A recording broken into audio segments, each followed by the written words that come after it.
what does a human do where the majority of decisions are taken by AI? A question that has been bothering me for quite some time, and I may have a possible solution.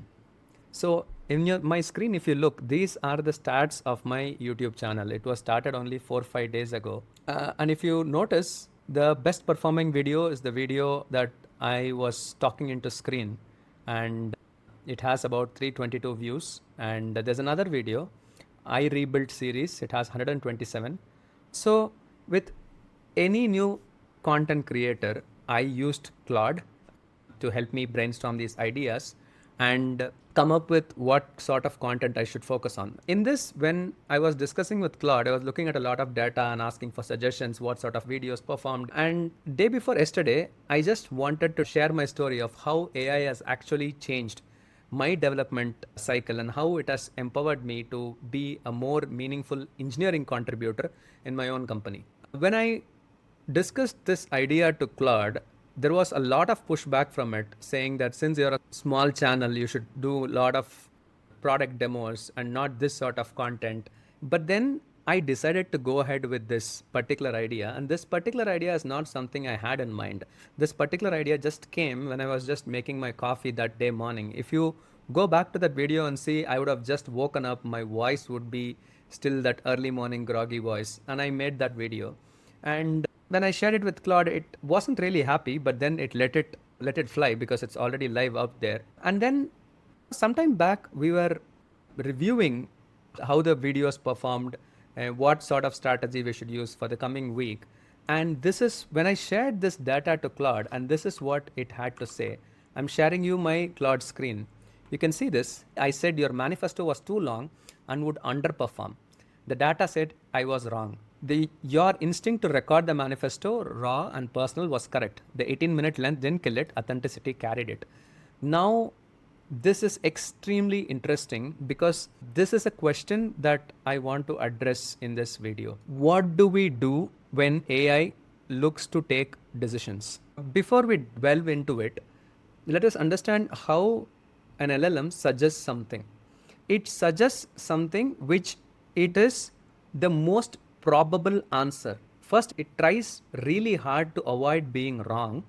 And then what it also tries is to give us what is the most probable answer. I'm telling you this specifically why, because if you have spent enough time arguing with LLMs, you will understand a certain pattern. Its answers are quite verbose. And then if you read the answer, you will find that the answer is extremely plausible, but it lacks something called the soul.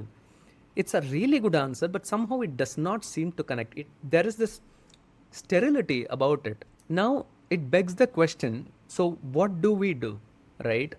Do we actually throw this particular marvel of technology away, nor do we become dependent on it?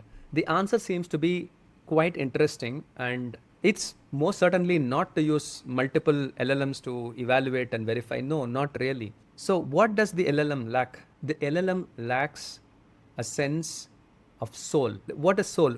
Soul, I would here define as the entirety of your own experience. For example, if you ask an LLM to write a story about a child growing up, for example, in my case, growing up in Chennai, in Saidapet, it would probably write a beautiful story about how the 90s were and what sort of festivals it could probably Google. It would find all the information. It's going to write up a story which is going to seem extremely plausible. But then the same story, if it is written by me, in my context, in my viewpoint, would be entirely different. But then if you notice it, what makes it different is the essence of my lived experience is lost there. The point we need to address is when I am constructing something, I can use an LLM to actually edit. It is fantastic at it. I can do my research. If you notice, the authenticity of who I am is what makes the content relatable. There is an exchange of trust that happens when anybody consumes something we create. And always, as always, there have been several occasions when we would talk to a human and somehow we say something like, I don't know, he said all the right answers, but something doesn't click.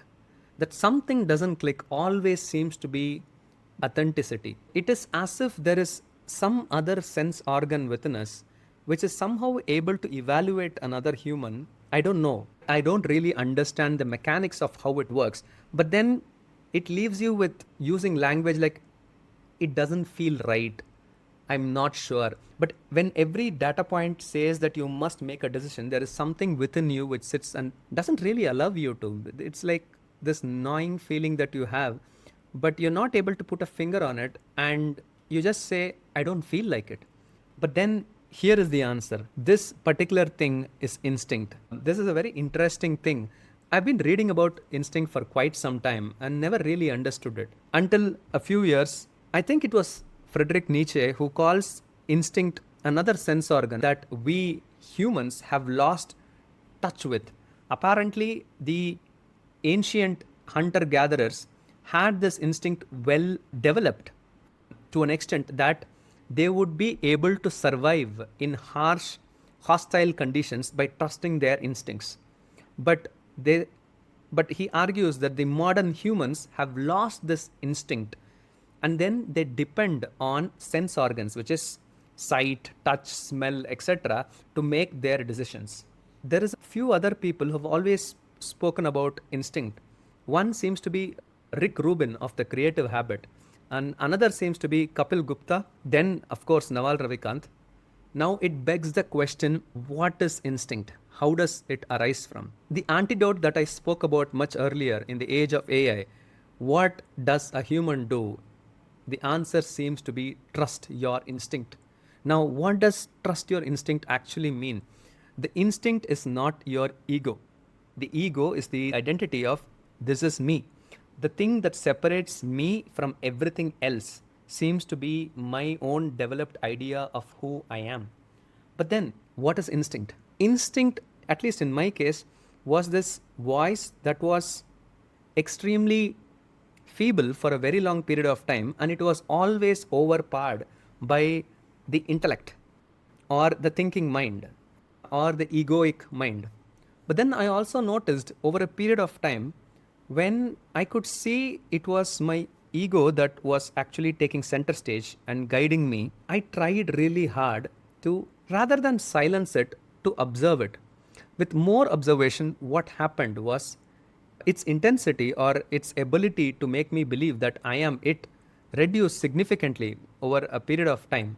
And then there is another feeble voice that started getting louder. It's as if this particular sense knew things without evidence. Now, what I am talking might sound like woo woo, or it might delve into the magic realm. But then I want you to ask this particular question. We've all had those moments where somehow something didn't feel right. We stepped away, and that seemed to be the best decision ever. We did not have evidence for doing what we did, but then we somehow trusted that instinct. This is the instinct that I'm talking about, and this is the instinct that I think is something that will potentially help us navigate this AI world. Now, what does that mean? I think I was wrong. Instead of arguing that it will help us navigate the AI world, the right thing, as I realize right now, seems to be that it will help us navigate the world. Learning to trust your instincts. Before that, there is a step, becoming aware of your instincts. Second is to develop your instincts. Third, to live by instinct. What seems to be that? You eat when you're hungry, you sleep when you're tired, you work when you have to work. Now, the more I speak about it, the more I realize that what I'm talking about can also be interpreted as something like an eternal state of Zen. I think I will cut short my rant here.